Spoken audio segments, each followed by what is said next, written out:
Hello and welcome along to another episode of this FM20 story, A Wandering Dork with me, Daniel. It's Season 1, Episode 2, and today we're back to play the first competitive game with Dorking Wanderers as we try to take them from the lowest playable level in non-league to the top of English and European football. Today we've got a tricky away test at Welling, a side that are established at this level of the game, so it's certainly going to be a difficult test to start with, but we've got plenty of new signings to introduce for it. We've been very active in the summer transfer window, had loads of players on trial and scouted loads as well, so I'm hoping some of those will make an impact today, particularly in key areas we were looking for at the start. But before we get into it, a massive thank you to everyone that watched the first episode. I really do appreciate your support with the new series. If you are enjoying this Dorking Wanderers story, then please do put a thumbs up on the video, and if you're new to the channel then subscribe for daily content, 5 episodes a week from this series and 2 a week from our beta save with Luton Town. That one started yesterday evening, so do go back and catch up with the introduction if you haven't seen it. It's of course the club I support and have a season ticket with in real life, so I'm certainly going to be a little bit more emotional than this one, and I'm sure I'll make myself look like an idiot. But today we're focused on Dorking, and we're going to have a big transfer window to review, and then of course the first game is the most exciting part. I really can't wait to get going. For those of you that don't know the self-imposed rules we use as we go and have a look at our transfer window, it's just to let you know that I don't use the player or staff search screens, so please don't recommend players in particular, just let me know what positions you think we need improving. We only use organic methods to find players, so scouting, taking players on trial, seeing them in the transfer rumours linked with us, they're the sort of ways, or by playing against the team. If we see a player we like the look of, then we might well go and scout him. And of course as a Luton fan, I would go and look at Luton Town, see if there's any youngsters they could give us, but on this occasion that's certainly not the case, so it's not something we've got to worry about today. And before we do the transfers actually, I've got to start on something else. I saw a massive problem when we left the first episode, and I couldn't quite work out why, so I need you guys to help me out here. Can you let me know what this means?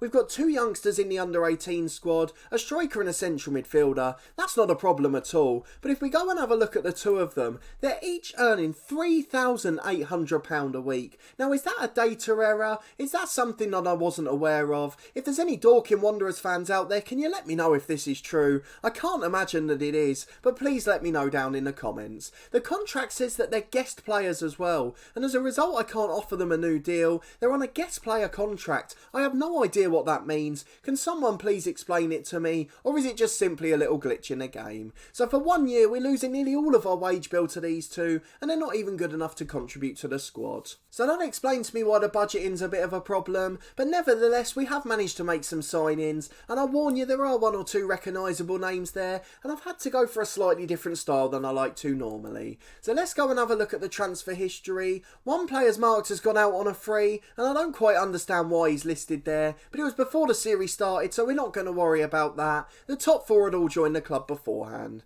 We've just got the 7 below to focus on. You can see they've all joined us as free transfers. We had to sign key players for the back 5, as you know we were really light there, and moving forward we've just signed some backup squad players or youngsters who might be able to give us a hand. Most of them are on non-contract terms, meaning they only get paid if they play or are on the bench, so otherwise we're not going to be worrying about it too much. We've not added a great deal to the wage bill. So first of the signings is Fergal Hale-Brown, a goalkeeper at 19 years of age from Wales, got 1 under-21 international cap in his time at Norwich as a youth player. He's a really decent keeper across the board actually, and he's probably the best signing of the lot. A very good way to start the window. 4-star ability, 5-star potential, on pay-as-you-play terms, though we might have to give him a contract soon, as I imagine he'll get sniffed up if he finds some good form. A really good goalkeeper though, and that was a solid base for the start of the window. Then on to the next one, a name we've all heard of, England international Paul Konchesky. Now at 38, his best years are behind him. He's played for the likes of Billericay. I think he had a little spell at East Thurrock in real life too.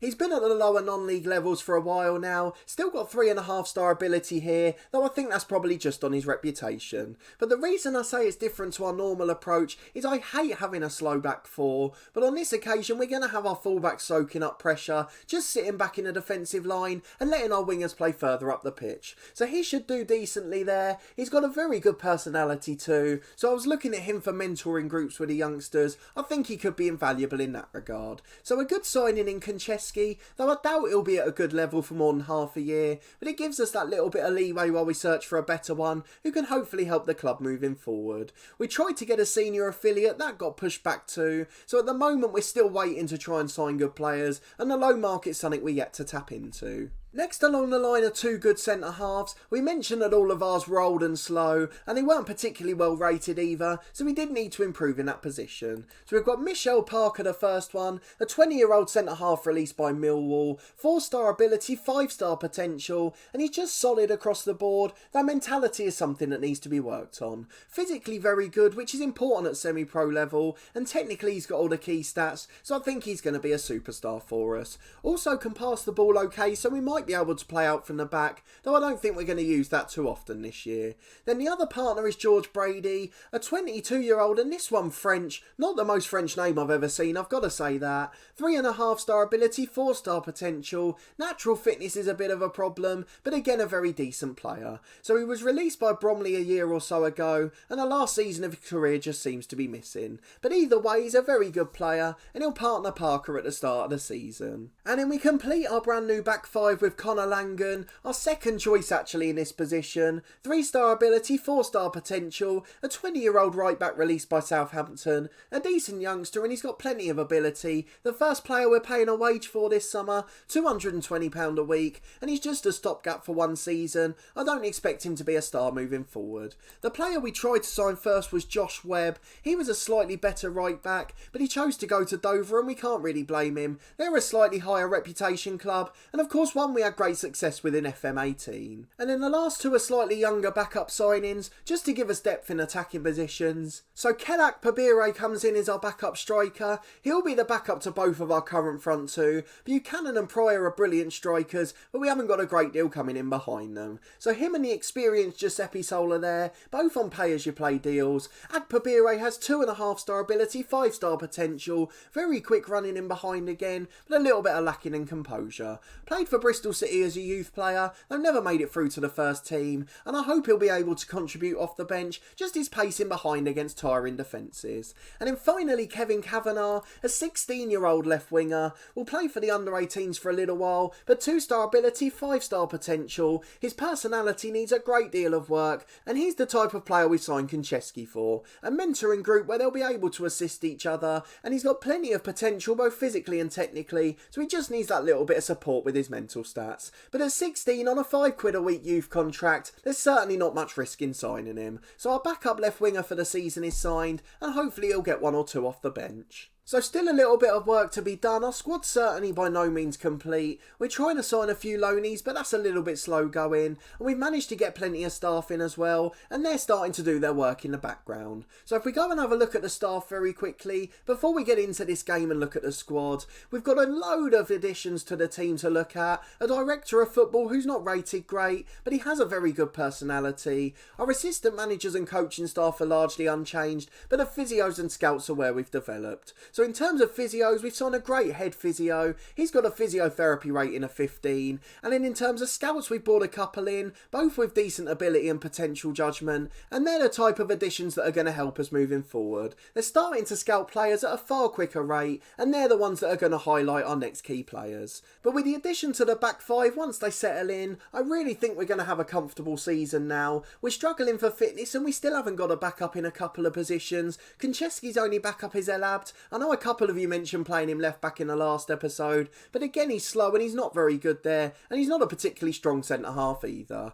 We'll have a look in the next episode at the development centre and the mentoring groups as well, but the last one I want to show you is dynamics. The dressing room atmosphere and managerial support's good, but the team cohesion's still miles off. So as we get into this game, we won't expect things to be perfect, but I just want to have a solid base there, and if we can keep a clean sheet or be defensively solid, I'll be a very happy man. But let me know what you think of the summer signings and the tactic I've come up with based on them joining. We've gone for that defensive back five as we mentioned. We haven't managed to sign a central midfielder yet. I wanted to play a standard midfield too, but Niall McManus, our second best midfielder, only 2-star ability, got no technical or mental attributes at all, so he's just basically to run around for the last 15. In that regard, it's a bit frustrating because we've got a couple of really good attacking players on the bench. Luke Moore's a number 10, he could have been an option, but I can't can't play players that are attacking. We've got to have someone protecting that back four, so it's almost like two different teams we've got there. A back six that are just going to focus on defending, and a front five that are going to be crucial going forward. So as we mentioned, I'm going to be daring and go for the attacking wingers, so a really forward-thinking front four. We've stuck with a balanced mentality, as we think we're going to be a mid-table side, and we're trying to get the ball forward quickly on the wings and create chances from them two attacking wingers. We've got Konchesky, Brady, Parker and Langan making up a completely new back four, and Hale Brown behind them, a new signing also, and the two Gallaghers only joined in the summer before we did. So a really new team, but some good players in there, and moving forward I have no concerns at all. So a slightly deeper defensive line, and we're going to defend narrow. The back four just going to defend their 18-yard box, and the rest of the team given a bit more licence. So our line-up in full is Hale Brown in goal, Konchesky and Langan at full-backs, Brady and Parker the centre-halves, Dan Gallagher down in the holding role, Jake Gallagher playing in central midfield, McShane and Richards the attacking wingers, and Jason Pryor the target man, with Elliot Buchanan running off him. We've opted for advance forward rather than poacher, just to try and close the defence down when we lose the ball. Of course, at this level, defenders can make mistakes, so that extra pressure might be telling. But overall, a decent side. You can see where the gaps are very clearly, but I'm confident we can put up a competitive display as we go and get into the first game of the season. We've got some exciting set-piece routines to look forward to as well, so hopefully they'll be on display in a moment. Well, a 4-4-2 for our opponents today. What we quite often see at non-league level is the formation I'd love to play if we had the right players, but our wingers are too attacking and we haven't got a second central midfielder. Jake Gallagher's the skipper and he's going to be a key player for us in there, trying to control the game from the start, although it's going to be hard against a pretty strong side. So we'll get to the dressing room and give the team talk, and hopefully it will do well for us in the first half. Dean Milton asks us to encourage the players, so we tell them to show us what they can do. Most of them are listening keenly, so hopefully they'll perform well, and as we go and get into the first half, I'm hoping things won't go wrong. So we're going to have to change our settings here as we always do, as sometimes things go a bit wrong here. We want it to be as fast as possible, as we don't want to get caught watching long highlights. The direct to camera is what we're going to stick for now, as I tended to prefer that towards the end of last year. We're only going to show key highlights and there's no need for replays, we're just going to enjoy the match. The ball's come into the box, it's a great chance, and we've got a penalty that Jason Pryor will take. The best penalty taker at the club is Buchanan, but I like Jason Pryor's extra finishing, so again we've missed the first highlight of the series. Let's see what Pryor can do with it. Fingers crossed he'll step up and deliver the goods. He's going to try and slide it in, is he? Please beat the keeper either side. Oh, it's into the bottom corner. I thought the keeper had saved it there, but we get away with it, it just squirms in, and we lead 1-0 in our first ever game. A brilliant start to the season for us, though we've got a corner to defend straight at the other end. Into the box at the back post, Gallagher heads away to Richards. A little bit glitchy, I'm not quite sure why. We'll try and sort that out for the next episode, but we're on the counter again, so let's not worry about that. McShane to the byline, please deliver. He goes back to Langan, it's into the box. Swain heads away as far as Gallagher. He finds the other Gallagher in the middle. That's sure going to get confusing this season. Langan at right back to Gallagher again, and McShane trying to build another attack. We're keeping the ball well and we look a good side actually. Hopefully we can create another goal scoring chance. McShane to Pryor, who scored that early penalty of course. Jake Gallagher and Dan Gallagher playing a 1-2. Out to Richards on the left who delivers. Pryor's header was free, but it's just high and wide and well in survive. Still 1-0 with 15 minutes gone. What a brilliant start to the season. Hopefully we can keep this up for the 90. Well, half time and no more highlights. That's probably a good sign for us at 1-0 up. Billericay, the league favourites, losing at home to start with. Hemel Hempstead 5-0 up against relegated Maidstone. So we're seeing a few of the good sides here, but we've had a brilliant first half and we've got absolutely nothing to complain about. I asked you to let me know in the comments what you thought of the signings and tactics. Of course that's largely going to depend on this performance, and the fact we've barely seen a highlight shows how solid we've been defensively, and if we can keep that clean sheet on the road, I'll be really delighted with the side. We've just come back there and I don't know why. It just showed the ball flying over the bar. No highlight in the build-up, but it doesn't matter, it's still 1-0.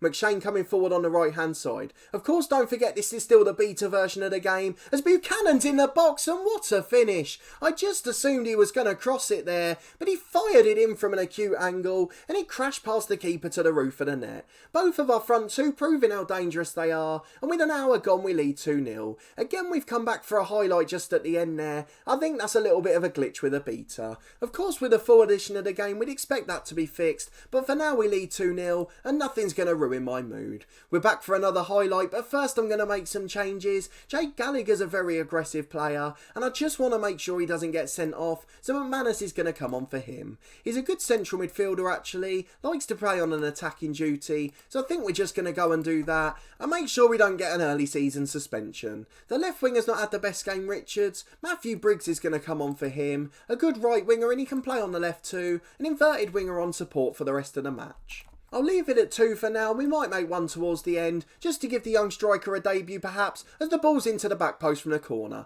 Headed away as far as Jake Gallagher. Richards into Buchanan. I was sure he was offside, but a header from point blank range. Brilliantly saved by the Welling keeper. And they survive at 2, but it was another scare. And we've been absolutely fantastic in this match. Aguiman with a corner for Welling though. Swain at the back post to Coombs. He missed a sitter from 3 yards. We've survived one there. We weren't at our best, but with 10 to go we still lead 2-0.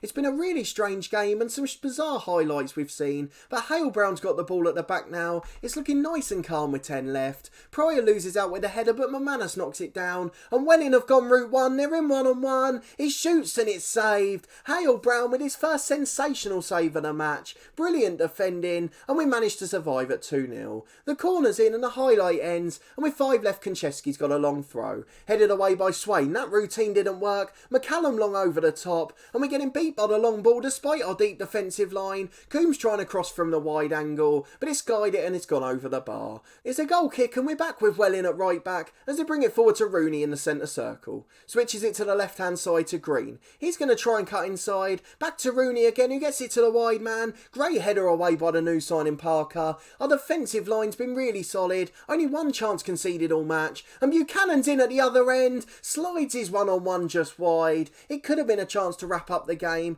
but unfortunately we'll have to settle for 2. We're into stoppage time, so I'm going to bring the young striker on. Agbapire on for Pryor, who will get a standing ovation as he goes off. He's going to come on as a poacher for the last minute. There's no need for us to worry about a target man. 2 minutes of stoppage time left as Konchesky steps up. His free kick goes unfortunately over the bar, but a brilliant away day, a fantastic first game, and I couldn't have asked for much more on our competitive debut. A brilliant result, both strikers scored. We created a hatful of chances and we got that clean sheet on the road. All of the back 5 played well. Konchesky probably the worst rated of the lot, but all the others in the 7.5s and above. That's absolutely fantastic for the first day. Let me know in the comments what you thought of that performance as we face Weymouth at home in the next one. They're bottom of the league at the start of the season, but it will depend on their first day result. They lost at home to St Auburn, so not a good start for them, and we'll be hoping to make it 2 wins out of 2 in midweek as we get an achievement for a clean sheet as well. Probably not my best match commentary, a little bit rusty after a few days break, so apologies for that. Let's go and see what the media said about the game though. A really memorable Wanderers victory. We start as we mean to go on in the National League South, and maybe, just maybe, we can do something special. We've got 2 goal scoring strikers and that's all you really need, and our goalkeeper made a brilliant save when called upon. I just can't fault anyone on the pitch. Buchanan scores on his debut and he does get man of the match as well, so we'll praise his performance in front of goal even though he missed that 1-on-1 late on. But a fantastic start to the season and I couldn't ask for much more. As I mentioned, we'll be back in a few weeks' time as we play another live commentary, and we'll also have a couple more transfers I'd imagine, particularly as we try and tap into the loan market. Our new scouts are going to be crucial to that, and our director of football of course will work closely with them. So the next episode will show another live game. I'll pick one based on our start to the season, so around the September mark we'll show another episode, and we'll also have a look at our mentoring groups, who our experienced players are going to be looking after, and we'll have a little look at the development centre too, particularly now we've signed a few young players.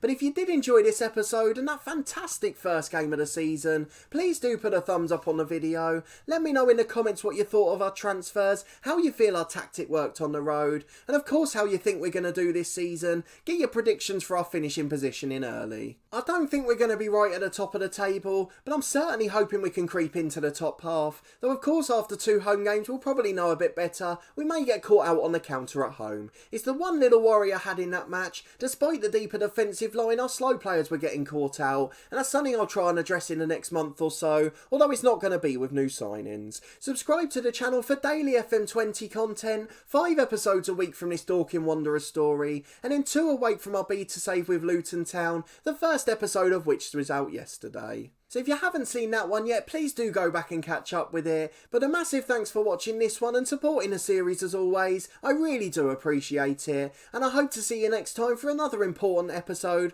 as we try to continue our brilliant start with the Wanderers.